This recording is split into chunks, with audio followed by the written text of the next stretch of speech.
when clients come to you, what do you see them wasting time and money on?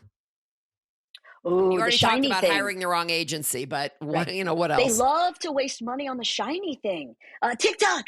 Everybody's doing TikTok. I need to be in TikTok. No, thank you. Well, you are a water processing treatment facility. Yeah. Why do you need to be on TikTok? Good Because you question. don't. So stop chasing the shiny thing. Marketing has these grounded core principles from the beginning of time because people haven't changed that much. And so if you just stick to the principles and do the right things the right way, stop chasing the shiny things, you're going to get a much better result. Yeah, and I think that's just really common among human beings, right? They see Sure. the shiny object fly by and they want to grab it. Absolutely. Oh, what's that? Everybody Oh. wants a shortcut. Yeah, there are no shortcuts. You want the shortcut, and there's no shortcuts. No. You still have to measure twice and cut once, or your building is going to be crooked. Yeah, exactly. So, you talked a little bit about, the size of the company. Where's your sweet spot revenue wise for companies? Is it, 100 million to 500 million or 100 million to a billion? What's your sweet spot? It's about 250 to a billion. 250 million to a billion. Okay. Yeah. It depends on the industry. That changes a little, but that's the general area. Yeah, no, I get it. There's always a depends behind that, right? Sure. And when somebody comes to you for what, they tried it themselves and it didn't work, they had another agency that sucked, whatever that might be, or they're looking for, somebody to do this for the first time or the right way or whatever that might be. What do those meetings look like before they sign on the dotted line? What are the kind of questions that you're asking to determine, one is, do we actually want to, do we want to hire them? Right. To work for, yeah. The thing it's interesting because it's all Zoom now. We're not having very many in-person meetings. Nobody's really traveling for that stuff. So the chemistry meeting is not very chemistry-like. We want to know who's in charge. Who are the decision makers? Yep. Are they involved in this process right now, or are they off in another room because that's not going to work for me? They've got to be directly involved in the vetting of us. We want to know, are you used to working with an agency? Because I don't want to teach you how to be in a relationship. I want to be your second wife or later because I want to have a bunch of bad habits already broken. I want to know that you're comfortable and have a plan for investing in your growth. Don't tell me that you want to do the same thing you've always done and spend no money and I'm supposed to turn that water into wine of growth, because that's not happening. Yep. And I want to know that we've got something unique and special to talk about. Because if you do the same thing everybody does and you do it in the exact same way, there's not a lot I can help you with. And so that's pretty much the first 15 minutes. Okay. I can get through all that in about 5 questions. And it's a conversation. I don't even think half the time they realize what they're telling me. But it's a really good conversation. And if they pass that test, then we let them have a second meeting. And that's where we really get into the nuts and bolts of it. This is what we're going to do, and this is how it's going to work, and this is what the timeline's going to be. And is there anybody else, that you want me to say this to? Because I'll say it to the board. I'd rather not have you go say it on my behalf. Let me actually be there because I want to see their faces and give them good feedback. And then typically after the third meeting, we're hired. And then it's about 3 to 4 months to put together the strategic brand plan. At that point, though, we're already fixing things. While we're working on the big plan, we're still doing some day-to-day cleanups that need to happen, some spills on aisle 6. And we're doing that on retainer because we don't charge hourly. We charge strictly project and retainer base. You need to know what the expense is going to be so you don't have surprises. I need to know you're willing to pay it. Yeah. I think that's really important. Let's just cut to the chase, right? Yeah. I think hourly is a really poor way to do business. And when you're I'm not a lawyer doing and I'm not an accountant. No. Right. And so this way we don't have to worry about the money again. I hated at a previous agency or two where we had to do the justifying of the invoice every week. That's not a dance I enjoy. No, it's it's because it's all about billable hours. Right. And I don't want to do that. No. And so you know what? If I work faster and better, I'm rewarded. If I didn't ask good questions and get to a good answer, I am punished. Either way, it's on me. I've done this long enough. I know how long the logo should take. Let's not haggle about it. This is just what it is.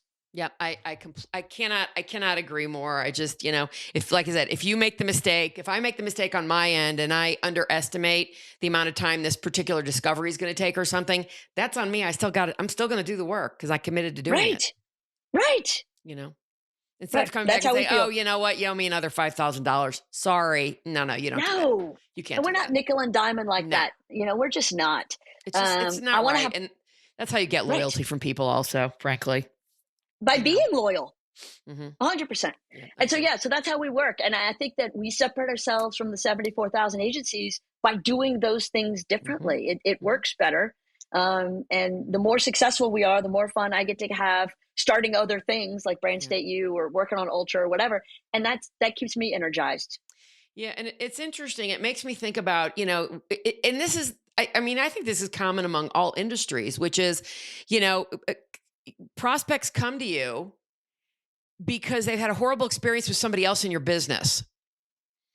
And, I think the 64,000 or at this point, the $64 million question is, how do I help people so that doesn't continue to happen? Right. Right. I mean, I had somebody tell me yesterday, oh yeah, how many coaches did you go through before you found one that was worth a shit? Right. Because it's a low barrier to entry. Oh, I'm a coach. I'm a coach. I'm a coach. Yeah, really? What's your Oh, training? How long have you been doing it? Oh, so you just, you lost your last job and said, oh, I'll go be a coach. No. But it's in everybody with industries. a Mac is a designer. Now, That's right. Canva makes That's right. everybody think that. And let me Yeah. just tell you, I am not a designer. I Mhm. can look at something and say that looks good or that looks I'm bad, the but same I way. can't That's so create funny. it, Yeah. right? Yeah. Yeah. Can't Yeah. create it. I'm the same And way. so when you just become a self-appointed designer because you have a Mhm. Mac and a Canva account, you are diminishing my Right. entire industry, and it makes me sad. Yeah, well, it's the same thing in my business. It makes me crazy, and that's where I think the biggest in any industry where you're a specialist and you're, if you would put yourself in that top 2% is I think as I do, I think it is, the challenge is how do I help other people? And it's not that, you don't need everybody's business. I mean, you can't, you don't have enough bandwidth to have everybody's business, but there are other really great people of those 74,000 agencies. What's 2% of that, right? Right. That how do you help them find that 2%? What are the questions they need to ask specifically? Right. And it takes somebody who's an expert in their field to be able to tell somebody these are the questions you need to ask Yeah. to It's determine. interesting. I was in a meeting Yeah. 2 days ago with a company that we hmm pitched. It's a pretty large regional company throughout the South, about $400 hmm million a year. hmm And we pitched them maybe 3 years ago, and they picked somebody else. I'd like to think Yeah. we came in second. And I said, so how was that experience? Because they're not working with that agency anymore. And they said, Mm. they overran our budget by $1 million. Oh That was my like a $3 or $4 million budget to begin with, and they overspent by $1 million. And I said, I don't understand that. How does that happen? Yeah, And they said, well, right. they How is kept that not in spending. the contract? Yeah. And I said, what do you mean they just kept spending? Were they not getting approvals and authorizations? They're like, no, everything just took longer. And I said, were y'all not reviewing and approving? I Yeah. am Yeah. mystified by this discussion. And they said, well, I mean, I guess ultimately we should just pick you. And I said, well, I mean, I agree.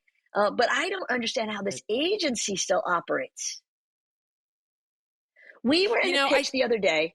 yeah. Oh, sorry, just real quick. And we got the business. The number two agency required a 6-year retainer commitment, no out clause. And every year it increased to 25%.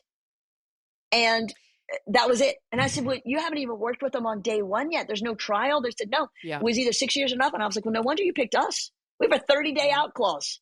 Right.